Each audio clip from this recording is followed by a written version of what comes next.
paulit-ulit kaming ginamit ng mga nasa pwesto sa sistemang ito, wala kami magawa dahil kung hindi kami makikisama, gagawa nila ng problema ang project na na-award sa amin sa pamamagitan ng mutual termination o pagkakaroon ng right-of-way problem na parehong nagdudulot ng hindi matuloy ang implementasyon ng mga proyekto.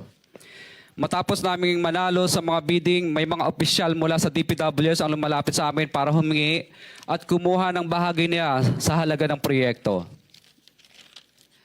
Ang hinihingi nilang porsyento ay hindi bababa sa 10% at umaabot pa sa 25% na naging kondisyon upang hindi maipit ang implementasyon ng kontrata. Ito ay binibigay namin sa kanila ng cash. Ang bawat transaksyon ay may karampatang voucher at ledger na nagsasaad ng mga araw at kung kailan nila ito natanggap.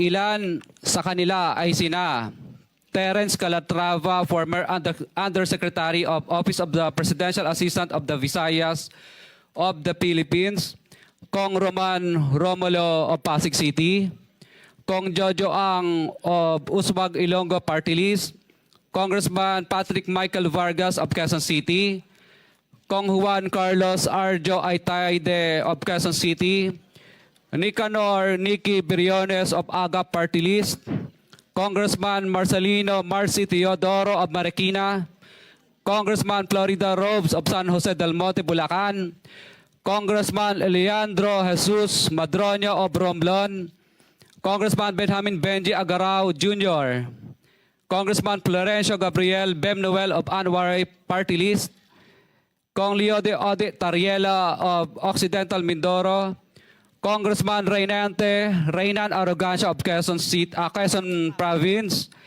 Kong Marvin Rillo of Quezon City, Kong Teodoro Haresco of Aklan, Kong Antonieta Yudela of Zamboanga, Sibugay, Kong Dean Asisio of Caloocan, Kong Marivico Pilar of Quezon City. 21. Mayroon ding mga kinatawa ng ilang politiko na nakikipagtakbo sa amin upang manghingi ng porsyento kapalit ng mga porsyento ng mga proyekto. Ang mga porsyentong ito ay 25% ay ipinipilit sa amin bilang karaniwang kalakaran na wala akong kakainang tanggihan.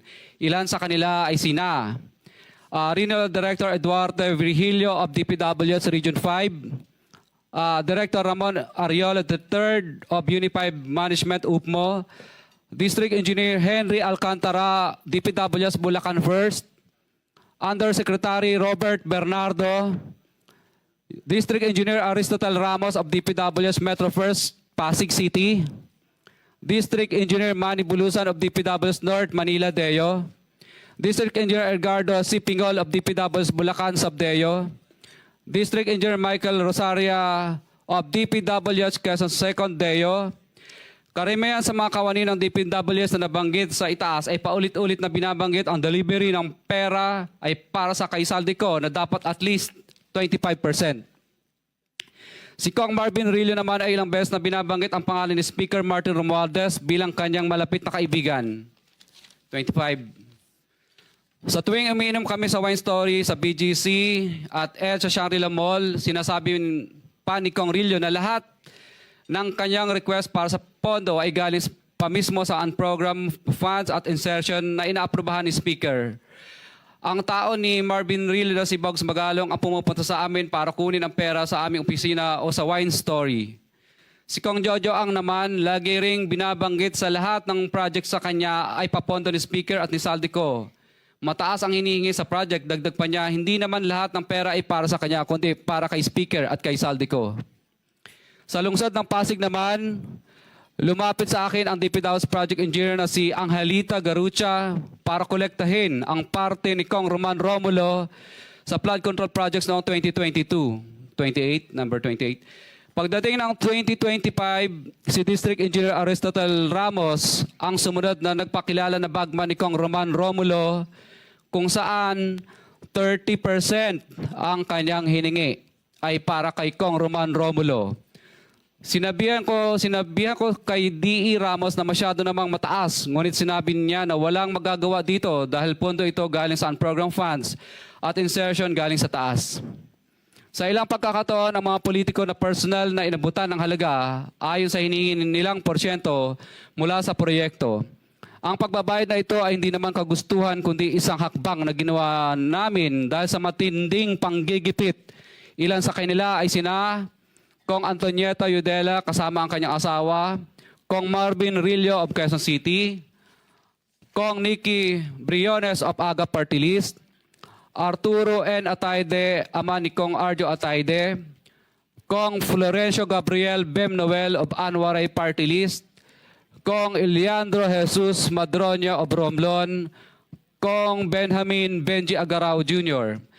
Bagamat naging matinding pagsubok ang kabawasan ng pondo na nakalaan sa proyekto, pilit at matapat naming sinusunod ang bawat espesifikasyon na nakasaad sa Program of Works na nakasaad sa proyekto ng DPWH.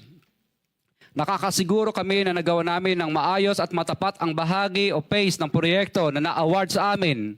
Sa katunayan, hindi kami mababayaran ng DPWH kung hindi ito dumaan at pumasa sa maraming material testing na naaayon sa design ng DPWH.